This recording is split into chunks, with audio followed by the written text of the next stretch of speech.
Jay, I think you're muted. Oh, I thought I wasn't. I'm sorry, guys. Y'all didn't get to hear any of the things that I said.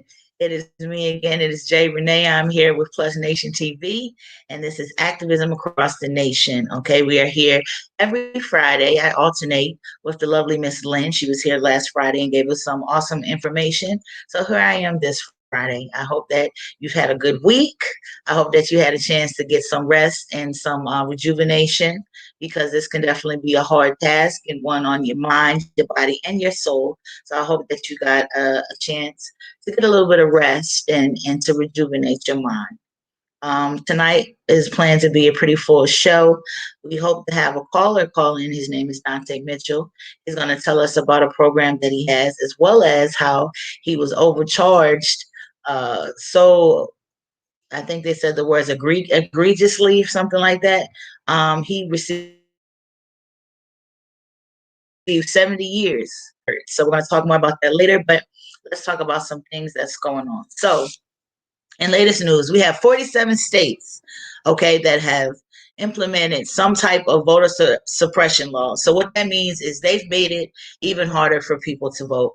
They've made it to the point that if, in places where it's really hot, especially like Georgia and stuff like that, you're not even allowed to give people waiting in line water for free. They have it to where someone can get detained for actually just trying to be a human being, a decent human being, and give someone who might be hot or overheating a cold drink of water. So it's gotten that ridiculous. So far, there's 361 bills that have been passed to do some type of voter suppression. Okay, each state has something different. I suggest that you find out what's going on in your state so you can see exactly what's going on in these laws that are absolutely outrageous. So far, Texas and Arizona have the most laws out of all the states. This is something that's really extreme that's going on. So I'm sure that many of y'all have heard of the Dixie fires that's happening in California. Now, the thing about that is the part that they're not talking about is how these fires are headed towards two major prisons that are located in California. Okay, the names of these prisons are California Correctional and High Desert State Prison. Now, the fire is headed right towards them. The fire is so close to this point that there are many of uh, of those that are incarcerated there that are getting smoke inhalation, right? Not only that, one of the facilities, I believe it was California Correction, has lost power already. So they're working with their generator right now. And it's hot. Fire's hot. That's common sense. Fire's coming at them. It's getting hotter and hotter there. And they're having these problems. Now, bigger than this fire that's called this natural disaster, they have nothing set up to evacuate these prisoners. They haven't even started a plan. They're not even, from what it seems, they're not even talking about, what's going on and how they're going to get these people out of there, because it doesn't seem like this fire is going to be stopping anytime soon. So we're getting this information that I just gave from the San Francisco Bayview. Now, if you would like to get active in that and finding out what's going on to put pressure on them, to at least release a statement of what they might do or what they're going to do, or if they're going to do anything, the person that you will call is a Miss Allison, okay? And she is the CDCR secretary. And her phone number is 916-323-6001. Again, her last name is Allison, and the number, she's the CDCR secretary, okay? That's the ones that will get that emotion to get them out of there. And that's 916-323-6001. They're also urging that you can call the governor. His name is Newsom. I don't have a number for him, but that's also somebody that you can call if you want to get actively involved, and that's in California. So let's talk about some wrongful convictions, okay?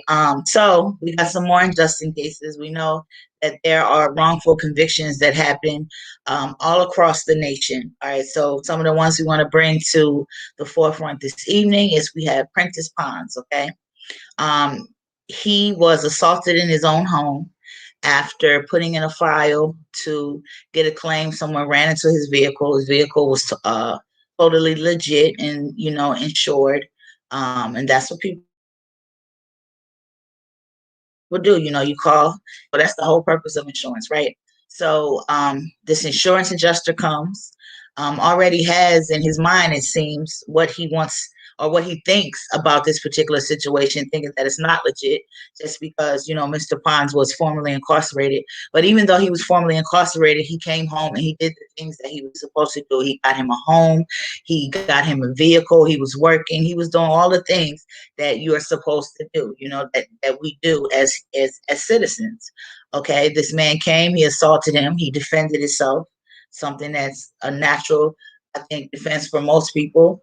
And long story short, this man purged himself and lied and said that he was kidnapped and held there against his will, and that his items were stolen, and that's just not what happened. There is evidence, photo evidence, that that isn't the case. So we're definitely trying to get some help for Mr. Pons in this. If you would like to find out more about him and offer support, it's hashtag Justice for Prentice Pons. All right, that's PRENTICE Pons, like the water. Justice for Prentice Pons, and you can find him also on Facebook. So let's talk about the next case. We have Leon Benson. All right. Mr. Benson has been incarcerated for 23 years for a crime that he didn't commit. In this crime, there are witnesses that says it wasn't him, and all the things that you will believe that you're supposed to be able to use to, it didn't matter in this case. And unfortunately, it's cost them 23 years behind bars. If you're interested in finding more out about his story, about supporting that effort, how you can reach out to them is via Facebook at, let me make sure I get you right, Leon Benson, free Leon Benson. Okay, that's what you can find it under Facebook. So you're going to put in Leon Benson, then free Leon Benson, and that'll pop up for you. So more into some injustice having this evening. His name is Dante Mitchell. Okay, really solid brother. He was charged with 70 years at 17 years old. Okay, and he's now been incarcerated for 25 years. Since he's been incarcerated, there are some things that he's been putting in motion to try to give back to his community, to help when it comes to the incarceration rate of our young men and things like that. But not only that, to receive so much time for no one got hurt. 70 years, there's people that have killed people that have gotten less time than that. There's people that have done some crimes against humanity that are unspeakable that's gotten probation. So, that just goes to show that in a lot of instances, and I believe this is something, when it comes to race, it shows that I'm not sure if all of you have seen, but I've seen lots of times where they'll show someone that's Caucasian and someone that's Black doing similar crimes, and they're getting totally different types of outcomes. So, it's pretty hard to argue that there isn't some type of discrimination that's going on when it comes to that. So those are just three cases. If you're interested, I would suggest that you stay for the last part of our show, so you'll be able to hear from him personally himself, what he has to say. So we're about to show you some videos, okay? So this is where viewer discretion is advised. These videos are pretty graphic, and they involve officers in dealing with the everyday citizen. As activists, we have to be able to watch these videos and look at them and decipher what's going on and how the police are breaking the law and things like that. And it can be pretty hard on the spirit. I'm going to be honest, I'm going to share something with y'all today. I was watching a particular video, and I had watched it yesterday several times, and I was okay, trying to come up with my objective response to what was going on. But after thinking about it all night and thinking about it all day, I watched it again, and I became like emotional. I started to cry, and it's like everything hit me at once on how it made me feel personally, not just of what was going on in the video. So that's why I say that it's very important that you take time to yourself to rejuvenate and take a step back and take a deep breath, because it can wear on your heart, because that's why we're here, is because of our heart. We see things that are going on that are wrong and we want to do something about them. So we have to make sure we taking care of ourselves. It can get to your heart and it can get to your mind. Now, you don't want to harden these things, you know what I mean? But you just want to be mindful of making sure that you're taking the breaks that you need, okay? So viewer discretion is advised for these videos. So in this first video, I'm going to talk about it first, and then we're going to get the crew to play it. All right. So in Aurora, Colorado, okay, an officer is charged with a violent arrest after it is captured on body cam. Okay. And this is going to be brought to us by CBS News. And this just goes to show, if this body cam didn't exist, there's no telling what story we would have gotten, because it has been shown to us time and time again, unfortunately, that some law enforcement officers lie and do the wrong thing. So this video that we're about to show is brought to us courtesy of CBS News.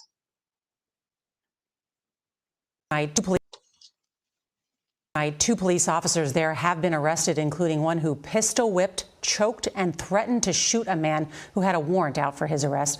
We want to caution you that the body cam video is violent. Here's CBS's Jeff Pegues.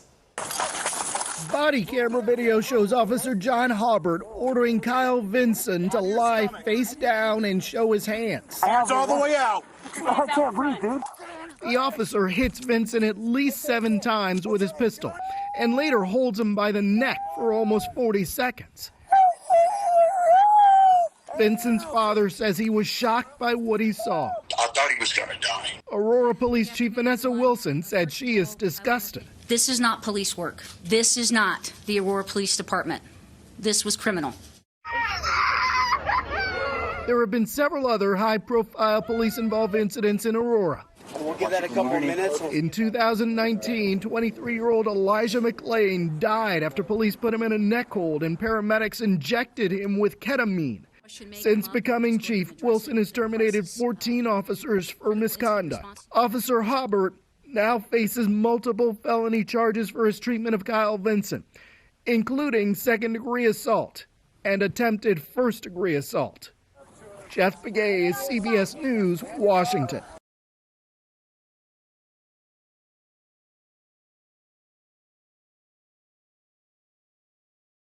Excuse me, absolutely ridiculous.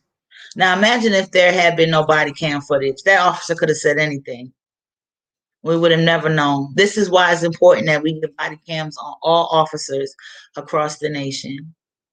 It should be one of the #1 priorities. Okay, let's go continue. So brought to us via State versus Us. Heard about in Wisconsin, there was cell phone footage caught of an officer throwing a clear baggie into the back of a car that had been pulled over by these officers. So tonight we have the cell phone footage, and then we have the body cam footage. So we're going to play both of them for you, and then I'll report more on what they had to say about it.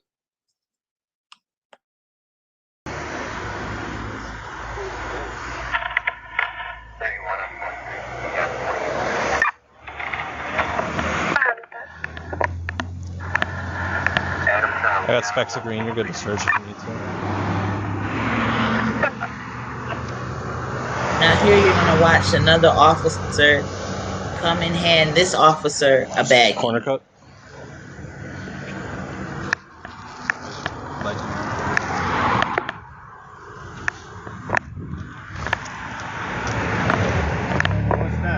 What's what?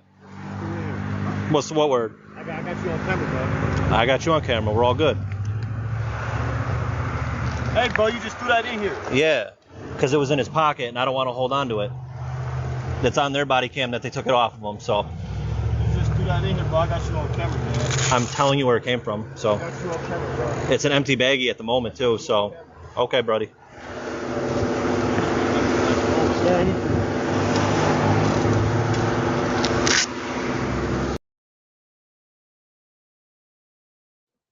Can you show the cell phone footage for us?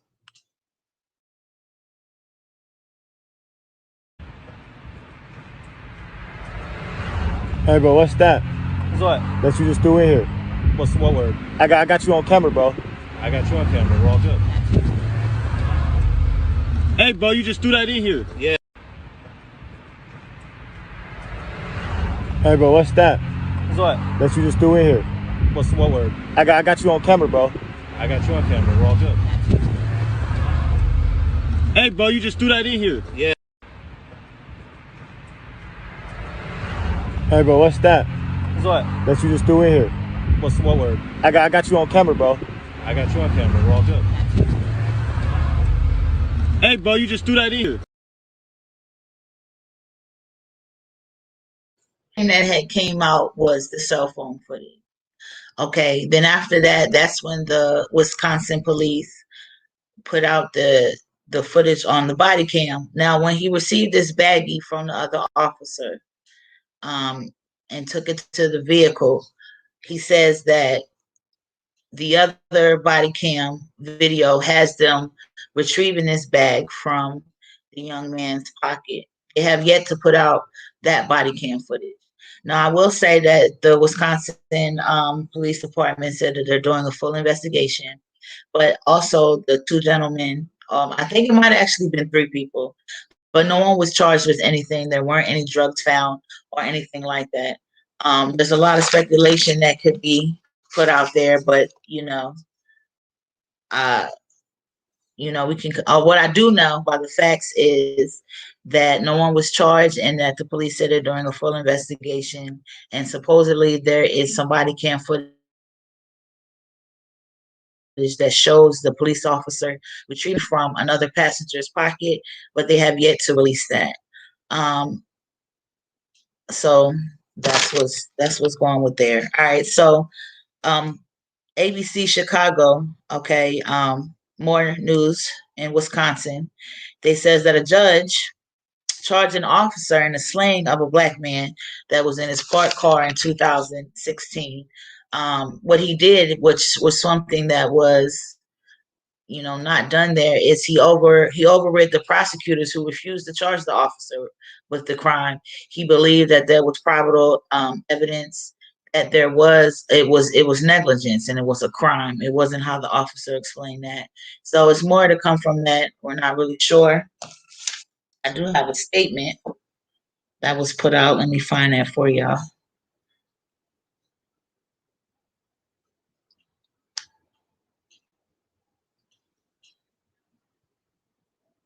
Okay.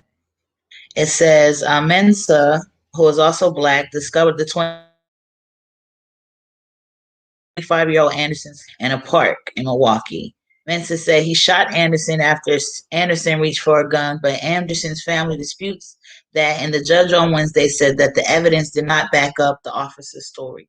So that's why that's why the judge decided to override that and charge him. So we'll see what comes of that. I'll make sure that we keep up with that. So there was an incident that happened in New Jersey. Okay, there's a New Jersey prison, a women's prison, where let me tell you how many officers so far. So far, 30 officers have been put on leave after abuse allegations at the women's prison. Now, this video is of that abuse, and that's just part of it. They said the original video was actually 90 minutes or 19 minutes. Let me see if I can verify. I can't remember. It was either 19 or 90. That's something that we can fact check later. But here's a little snippet of that abuse. Your discretion is advised.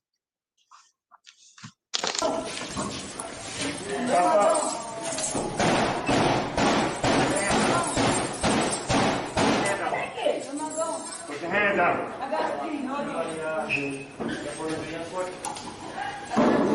Come to the door, put your hands up. Five, last call. Come to the door, put your hands up.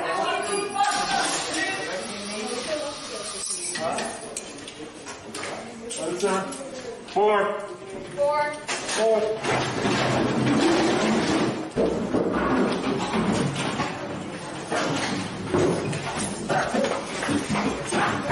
Stop resisting. Stop resisting.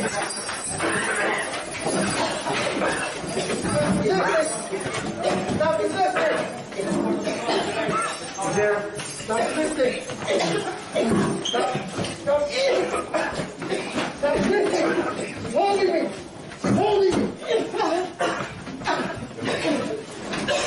Stop resisting. Stop resisting. Stop resisting. Stop resisting.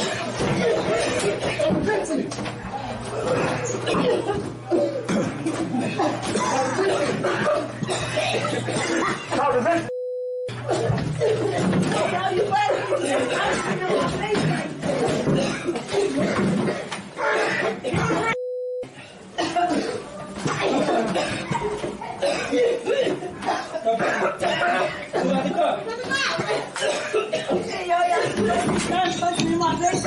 Steady punching her.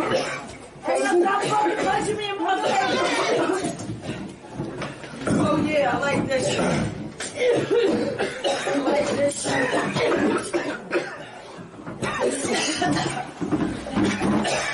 Oh my God.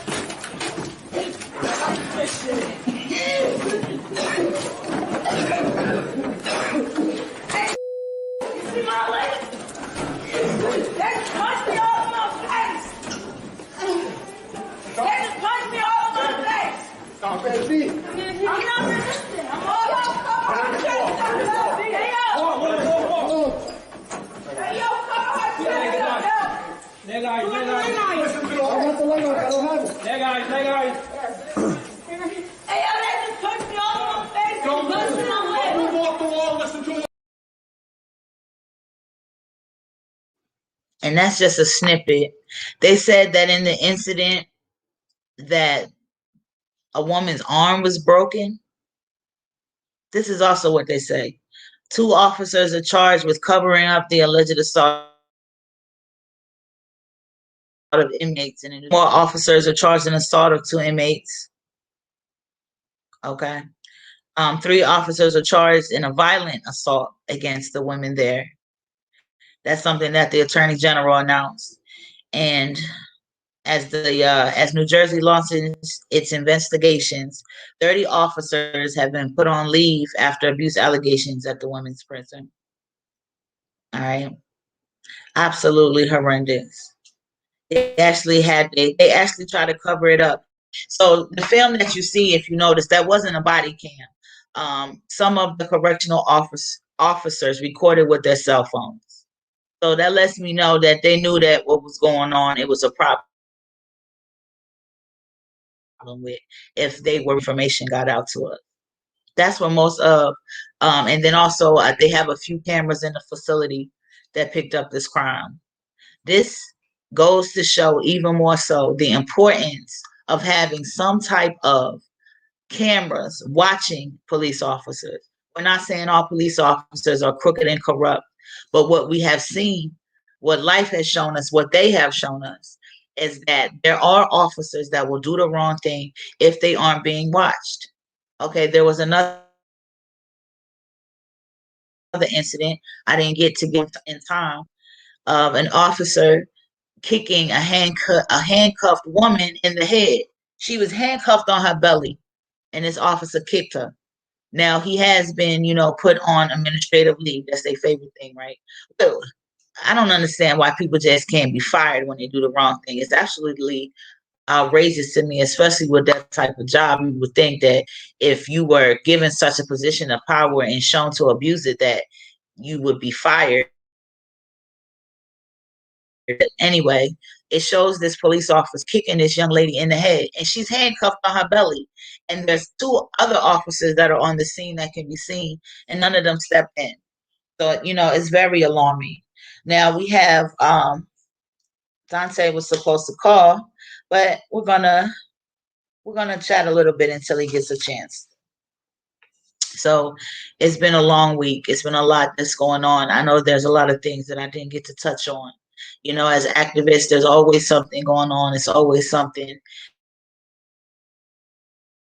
that we can come together but we have to make sure that we do some type of, solidarity. That's one of the things that I appreciate when it comes to Plus Nation is it tries and it successfully and it continues to thrive to bring people together that have the same thoughts and minds and trying to get some of this work done. Okay. If y'all do not know, Friday is not the only days that we have things going on. We have shows that come on Monday, Tuesday, Wednesday, and Friday. Okay. We have those different shows. So I definitely invite you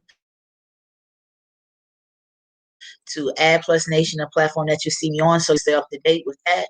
Definitely make sure you add me. You can add me here on Facebook, on Instagram, and Twitter. And I would love for you to just reach out to me. So I'm still waiting for our gentleman caller. He hasn't made it yet, but that's all right. So some of the things that I want to talk about is strategics when it comes to going out into the protest that's on the front line, that's in the street, that's in whatever area that you go. Now, you always want to make sure that you're being safe.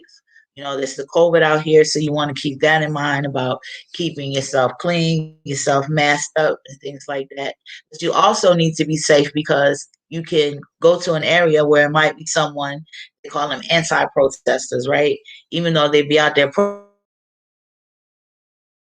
protesting against us protesting, it's, hey, whatever. It's called anti-protesters, but they can be a threat depending on their temperament. Okay, so I want to talk about some things on how you can be safe in some ways that you can set up your protest with your boots on ground that can assist you.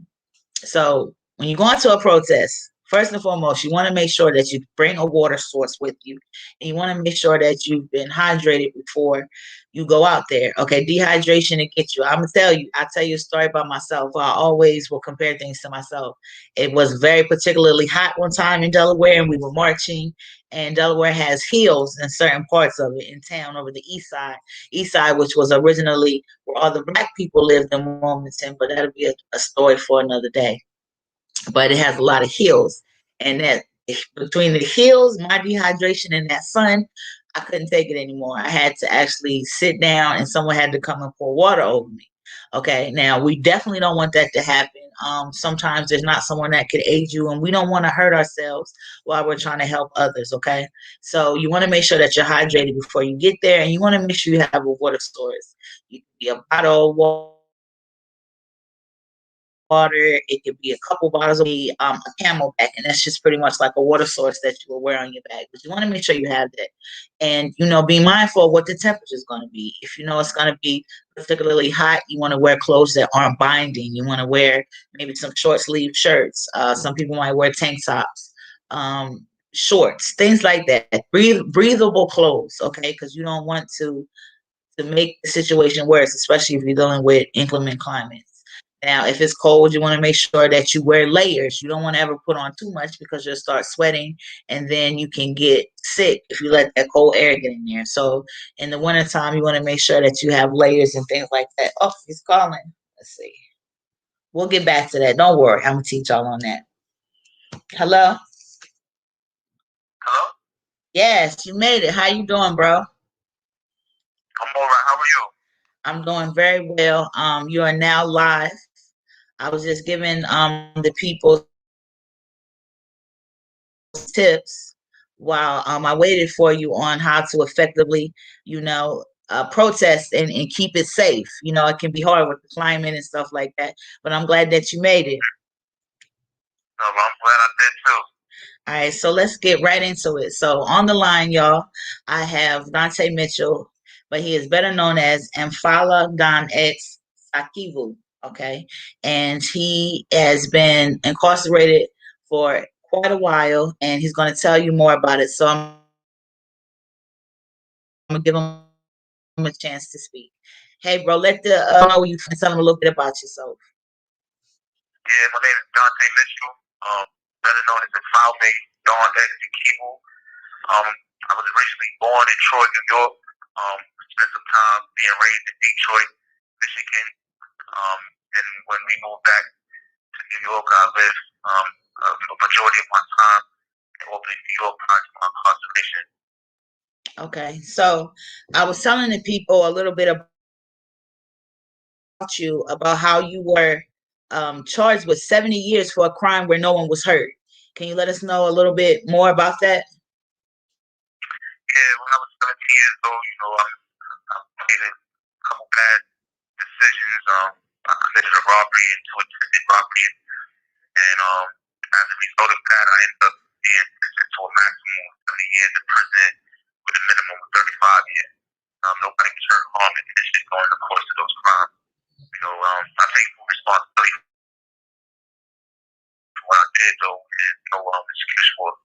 But at the end of the day, I was a kid, struggling with a lot of different things, homelessness, unemployment, etc. And the time that they gave me was just astronomical and excessive. Yeah, and you've been locked up for more than half of your life, right?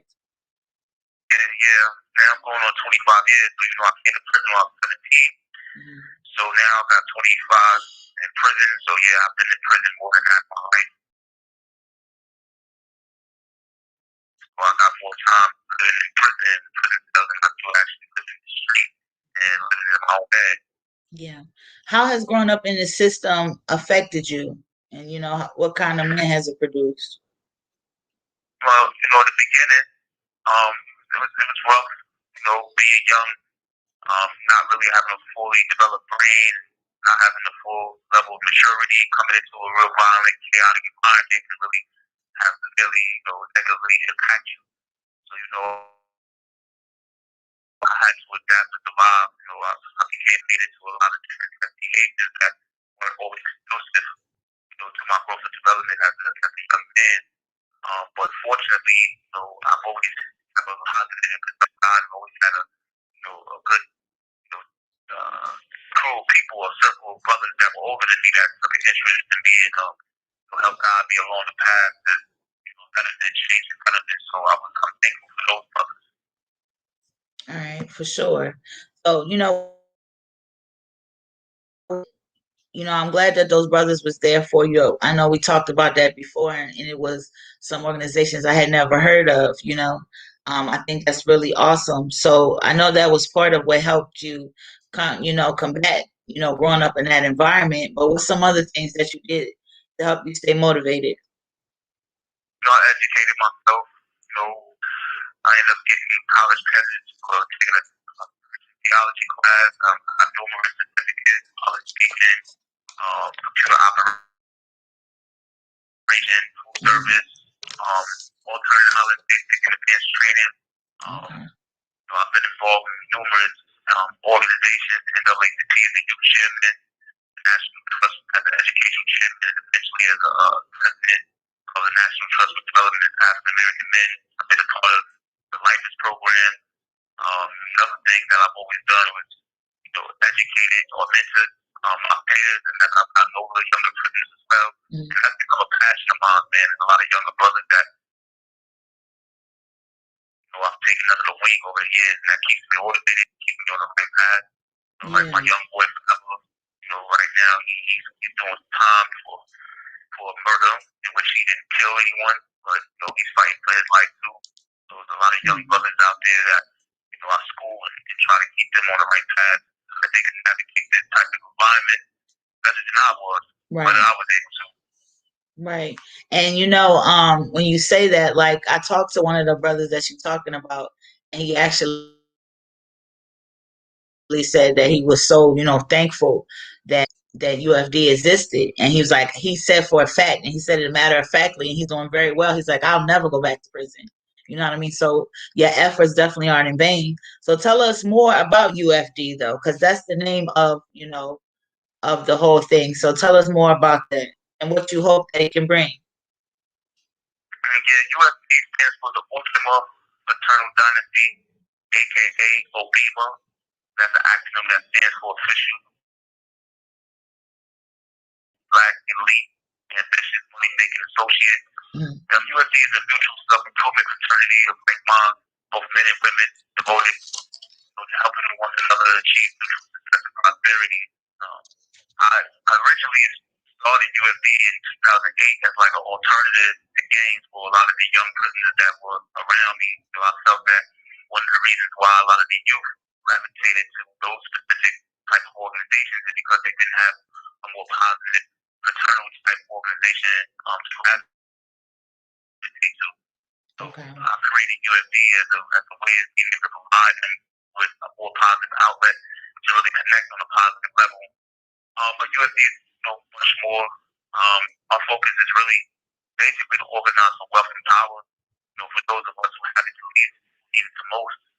During my studies and learning more about our history and the people, I see that one of the major factors that our people are lacking is the struggle for social justice and justice and economic justice. A lot of times we don't have the financial people to really up or to become politically active in order to bring policy changes that could be beneficial for our people. For mothers, you raising children, and you have to go to work every day. It takes time away from what you can do to focus on political activism in order to change certain policies that will help better your situation. And that's a lot. That goes on a lot for a lot of our people. We just don't have the ability, financially to really be out there in the streets marching and protesting or, lobbying those state and city and federal government for changes. So, being that we're locked in a position of survival, we have to really, focus on, putting food on the table and paying bills. So USD is a unique concept that pulls the resources and the knowledge, the education, the skills, the talent, the ideas, the efforts of many people to invest in each other so that we can move forward financially and economically and have more time to focus on those things that will allow for us to make political change. Okay. So I know you told me that from what I'm hearing and so far about it, it sounds like a very positive thing. That's something that's going to help those that's behind the G wall and beyond, including their families. So why is it that you're getting so much pushback and so much suppression when, trying to create this? The Department of Corrections, especially in New York, is very reactionary. When you come along with an idea that they didn't create or they can't co-opt, it becomes a danger. And a lot of times, that I'm having with USD as far as getting approved as an official, the established prison chapter of the organization in order to really, change the lives of the young men that I have on the wing is because of me. Right. I'm a young, I'm intelligent, charismatic black man that can think for myself. I speak truth to power. I know how to challenge the powers that be, utilize the institutions and the mechanisms. So, I become a number one threat. I was running around, selling drugs, getting high, stabbing people, and doing things like that. That's something they're used to. They can control that. This is what they're trained to do. They're not trained to handle somebody like me. They're not trained to handle, an intelligent black man who, really speaks up for his rights and the rights of others. So, can you imagine if there's more than just me? And I start training and teaching other young black and brown men, to really start stepping out of this, how George Jackson used to say, this criminal colonial mentality and become more socially conscious and really taking control over their lives and, they over development as human beings and, challenging the system and showing its contradictions and how it suppresses their human spirit, you become a significant threat. Right. The prison industrial complex, it existed because, of people in the, because of, that criminal mindset, that's what gives them justification. As long as we're doing those things, gangbanging, getting high, selling drugs, etc., they can always control us. Always create this narrative that their jobs are needed, that is justified. But when you got someone like me who, operate outside of that, and I'm showing other young black and brown men to do the same thing, it's like, now you threaten their livelihood. Because if we're rehabilitated, we're doing the right thing. That means there's no room for them. There's no room for us in these institutions. These institutions to be empty when we start doing the things that we need to do to better ourselves, our families, our communities. So when we're moving socially conscious, we're a threat. Right. I hear you, bro, and I agree with what you're saying. So what do you need, or what kind of help would you like from the people? As far as UFD and beyond. I just want people to know the truth, one, about what this organization is about, what we're trying to do. Because it's tied also to, my efforts in being community. I've been disciplined because of my stance. I stand firm on the fact that USD is an organization that can actually bring change and betterment to the lives of those individuals who are involved in it. So I'm never going to back away from that.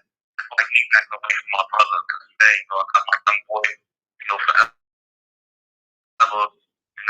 He's struggling right now, trying to go home too. I got other young brothers that I deal with, my boy Hermes, Devo, and many others. Right. They're 19, 20, 21 years old, and they don't have no one really giving them guidance.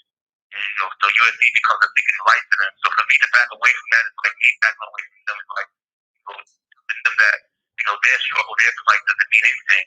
And because of my stance on that, I'm disciplined, so I had to follow a federal lawsuit, to challenge the constitutionality of the Department of Corrections denying me the ability to establish prison chapter of this organization benefited those young brothers. So the thing is that people need to tell each other the truth about what's going on, and also join the organization. USD isn't just a prison organization; it's an organization for our families, it's an organization for our people, our community. Investing in each other and making sure that we can achieve financial empowerment.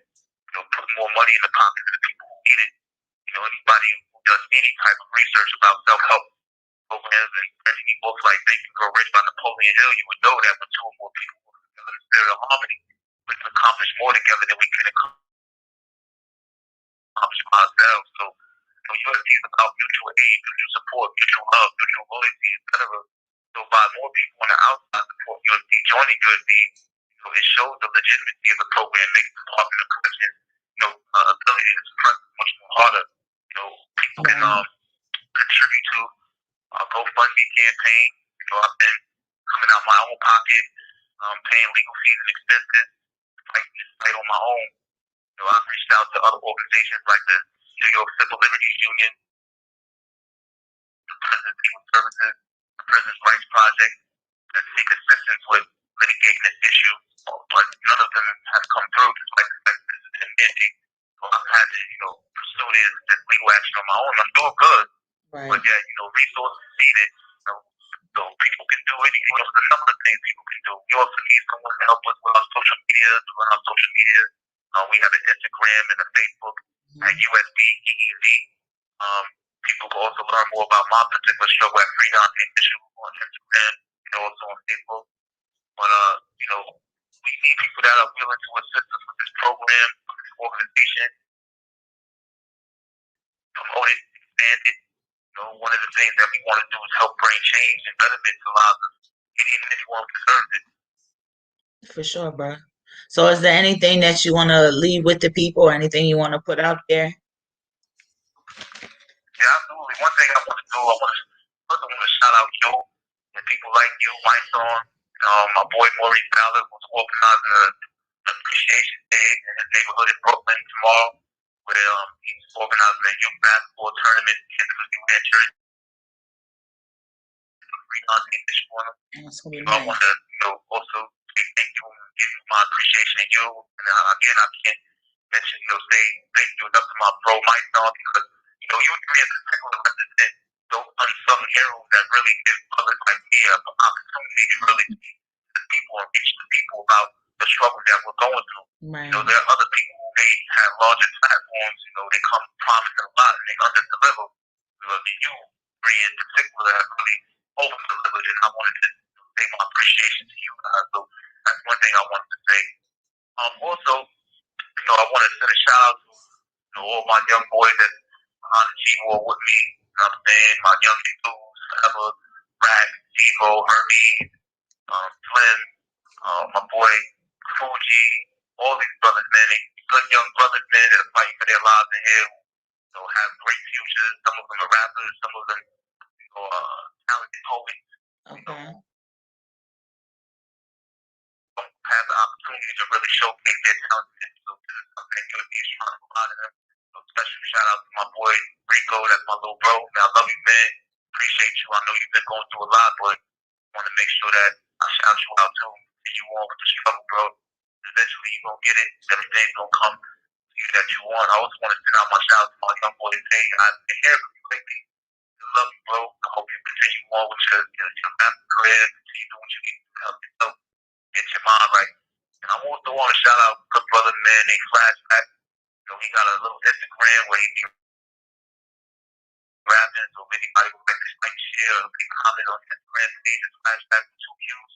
One, so do that. He's another good brother that's been here struggling to showcase his talent as well. So that's pretty much all that I wanted to say. Okay, bro. Well, I appreciate you for coming on this evening, and your voice is definitely out here.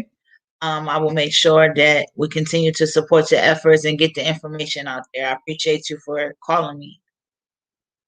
And I appreciate you for giving me this opportunity to talk to the people. It's been a wonderful experience. I hope to be able to do it again. Oh yeah, we definitely got a lot more talking to do. We definitely gonna talk on another time. All right, bro. Keep your head. All right, you have a good day. Thank you. All right, you're welcome. Peace. So we got the good brother on the line. If you are interested in linking with him, and you weren't able to catch exactly where he told you to, I'm gonna give you a number where you can text it, and you just gotta put Dante Mitchell, okay? And that number is 914-655-4993. That's 954-993. You're just gonna text Dante Mitchell, and we'll send you all the information that you need so you can support that brother if you would like to. As activists, we have to, decide on the things that we want to support. We can't do everything. We can't do everything. So, figure out the things that you can support and line up with it, and just put your best foot forward. So we have a little bit more time left. So what I'm going to do, I got some messages coming in. Please excuse me. Please excuse me while I multitask just for a moment. But so I want to finish talking about what to do when it comes to setting up your protest so everybody can stay safe. So I remember I told y'all about how I went down. I had to take a knee. They had to pour the water on me, so you want to make sure that you're hydrated before you get there, and you want to make sure you have a water source. Something else you want to do is wear comfortable shoes. You never know how long you're going to have to stand, how far you might have to march. It can become a long night with the wrong footwear on, and that's very important because it's going to start to affect your morale if you're in pain. Okay, if your feet start hurting for too long, it can affect your back. It's going to affect your morale. You might become a little crabby. You might become a little snappy, and that can change the whole mood of everybody that's there trying to fight against something. So you just want to make sure you got some good shoes on. Bring your phones and have them fully charged. You might want to take pictures. You might need to catch something that actually is going on. There have been instances where people are at a protest and they've caught crimes of the police. You know what I mean? Actively because they have their cell phones. So make sure that your cell phones are charged, not only to capture content, but if you might need to call for someone to come meet you there or family or anything, you just want to make sure that you have some charged phones. Now, safety on ground is very, very important. Now, everybody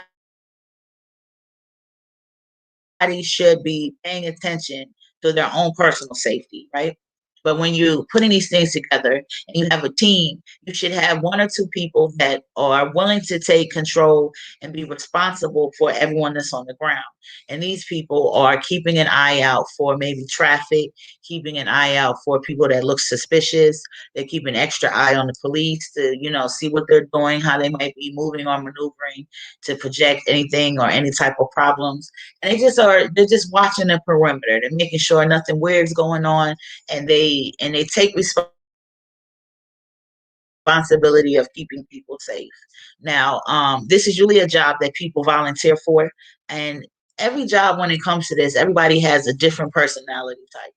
So it might not be someone's personality to do that. They might not be the type of person that can focus like that. They might be good at something else. So don't get upset if someone's not good at that particular skill set. Just put them where they're good at, if you're going with a group and it's a particular hot day, you will want to try to have some type of water source out there. And by water source, I mean something that people can get water from. Usually, what people bring is they'll bring a cooler and it'll have some ice and bottles of water. And this person with that particular job, they might be the one that bring it, or they might be the one that takes positive control over it after it arrives. And what that person does is, it just hands out water to people, let people know that water's available, and just keep an eye and see if it looks like anyone might be sweating excessively, and that's someone that you might want to offer some water to. Just making sure that everybody is staying hydrated. Hydration is very important. See, I done brought that up again, okay? That's very, very important, especially when you're out here in this heat and you're moving and you're sweating and things like that. So also when you get there, everyone that's there, especially if it's a smaller group, it's a little easier to control. And even in a larger group, you can have a smaller group that is going to be the ones that are the voices, okay? So when you're there, boots on ground, you want to be able to say something that anyone listening can understand, and not just your own people. There could be people that are bystanders, people that are trying to figure out what's going on, and even the police, because usually they are being called eventually, right? So you want to have your people that are already set to speak and they know what they want to say, or they have a gist of what they want to say. Because when we're out there, boots on ground, we want to be communicating the best way that we can. We don't just want to be out there just screaming and no one can understand what we're saying. We want people to know why we're there. There's a problem. That's why we've gathered. We want to be able to get across, okay? So you want to have some people that are well versed in what's going on, what the problem is, and what you would like to see changed, or what you need, or what we need as people to make it to where we don't have to assemble here again. So you want to have people that you might have set to talk. Now, of course, you can always freestyle and have people that are going to come and want to say something on the bullhorn, and that's okay too. You want to create a space where people can express themselves, but you want to have people that you already have prepared that is going to have something to speak about as far as why you're there. So next you have first aid. Accidents happen, and we can't really control what accidents happen. If we could, they wouldn't be called accidents. But sometimes, or I want to say all the time, you would want to have someone that is trained in some type of medical. Okay, and I'm not meaning like a doctor or a nurse, just someone. It could be like a combat lifesavers course, or a life saving course, or just like a medics course, something that someone could go to, maybe a community college, and take up, or they might be just familiar with it for whatever reasons. Like, I used to be in the military, so when it comes to life saving procedures and stuff like that, there's a certain set of skills that I have. So I would be someone that might volunteer for this particular position because I know how to treat for shock. I know how to treat if someone looks like they're a heat casualty. I know how to treat for different things. You know what I mean? So that person is where the first aid stuff is. Okay, that could be like bandages. It could be like heat packs if it's cold, like the little things you bust and they get hot.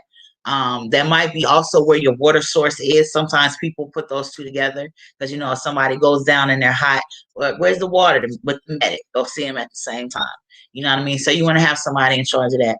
And then if you're a small enough group, you want to have different. You want to not only trust each other, but you want to be able to identify when there's something going on. So me personally, when I'm boosting grounds, depending on the situation, I may have different hand signals that I use that can let my team all know at one time, no matter where they're standing, if they can see me, what they need to do. We need to leave, or everything is okay, or let's move this way. You never know when you might have to move and maneuver quickly. Okay. And I know that it can sound kind of military-ish, right? But it's just to have a little bit of order to it. Now, sometimes you're not going to be able to have this type of order. And I don't want you to get anxiety thinking about not being able to control it, because you can't control everything and life surprises happens. But as long as you're making sure that your body is hydrated and that you got your water source, make sure that you're paying attention and keeping safe, and having someone to assist in the overall safety of everyone. Okay, have you someone there that knows some medical stuff, that can help if somebody needs assistance. Okay, and just taking care of each other. All of those things, and trying to keep the morale up, trying to make sure we're not fighting amongst each other, because we're there to fight against something. You know, and that something is in each other. It's against injustices of some kind. So I hope that y'all enjoyed the show this evening. I will be here the Friday after next. Next Friday coming up, we have the lovely Lynn. She will be back with some awesome news and some tips for our activists out there. You can make sure that you add me on Facebook, Instagram, or Twitter at the J Rene. Make sure that you add Plus Nation. Okay. If you don't want to miss none of our shows that's happening, make sure you add. They're always putting out good information as well. You can add them on Facebook and Instagram. I suggest that you do. And I'm hoping that everyone could hear my guest pretty well. I see that some people might have had a little bit of trouble. I hate that. Hopefully, as we continue, as I continue to get better and better at this, I can get it to where it's seamless, so everything's on point. You know, I'm definitely a work in progress, and I appreciate everybody that's taking the time to, you know, let me get my feet adjusted and to bring you this news. If you have any news and things that are going on in the activism world, please do not hesitate to reach out to Plus Nation. Okay, they will make sure that we get the information. We'll make sure the information get put out there. It can be anything. It can be things that's happening in prisons with police officers, corrupt judicial systems, anything that you got going on that you think that we should know and activists across should know, please definitely let us know. You can reach out to us at any time. I'm going to go ahead and end this show this evening. I appreciate all of you very much. Make sure that you stay tuned for us. Remember, we have shows that come on all week. Okay, Monday, Tuesday, Wednesday, and Friday. You have something from Plus Nation coming your way. So I definitely invite you to check them out. I hope that you'll have a great evening, a great weekend. Don't forget to take care of yourself. I'm looking at you. Take care of yourself so you can keep up the good fight and do the things that we need to do for our people. It's your girl, J Rene with Plus Nation.